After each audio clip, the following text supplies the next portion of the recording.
नमस्कार, मैं भारद्वाज मिश्रा और टाइम फैक्ट्स न्यूज में आपका स्वागत है।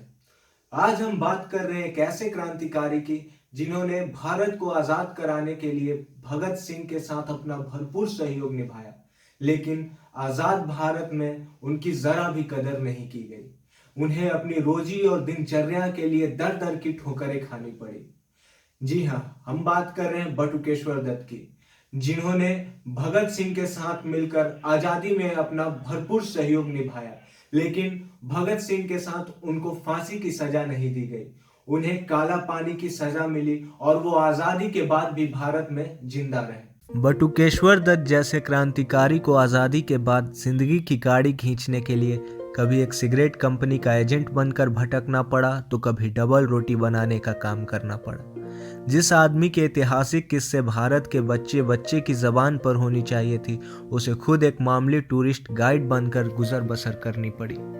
पटना में अपनी बस शुरू करने के विचार से जब वह बस का परमिट लेने पटना के कमिश्नर से मिलते हैं तो कमिश्नर उनसे उनके बटुकेश्वर दत्त होने का प्रमाण मांगता है। यह अलग बात है कि जब ये बात देश के राष्ट्रपति राजेंद्र प्रसाद को पता चलती है तो वह व्यक्तिगत रूप से इस पर खेद जताते हैं और कमिश्नर साहब भी माफ़ी मांग लेते हैं। भला हो उनकी पत्नी की नौकरी का, जिसकी वजह से गाड़ी का कम से कम एक पहिया तो घूमता ही रहा। बटुकेश्वर दत्त ऐसे महान क्रांतिकारी थे जिनके शहीद आजम भगत सिंह भी फैन थे, तभी तो उन्होंने लाहौर सेंट्रल जेल में दत्त का ऑटोग्राफ लिया था। लेकिन आज़ाद भारत की सरकारों को दत्त की कोई परवाह नहीं थी। इसका जीता जागता उदाहरण उनका जीवन संघर्ष है।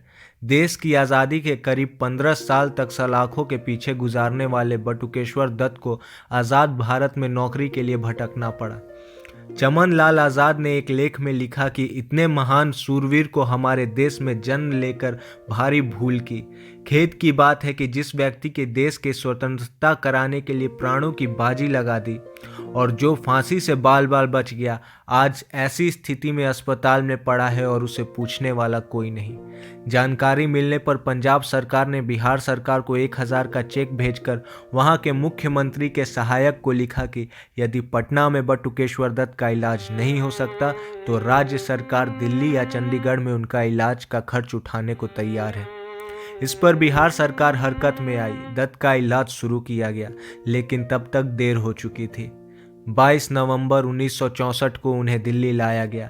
यहां पहुंचने पर उन्होंने पत्रकारों से कहा कि उन्होंने सपने में भी नहीं सोचा था कि जिस दिल्ली में उन्होंने बम फोड़ा था वहीं एक अपाहिज की तरह स्ट्रेचर पर लाए जाएंगे।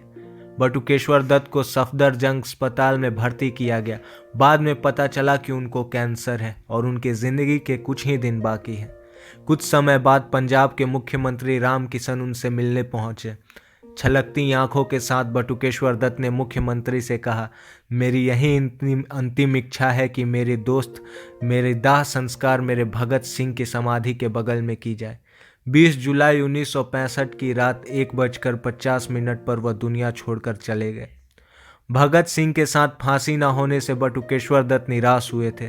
वह वतन के लिए शहीद होना चाहते थे।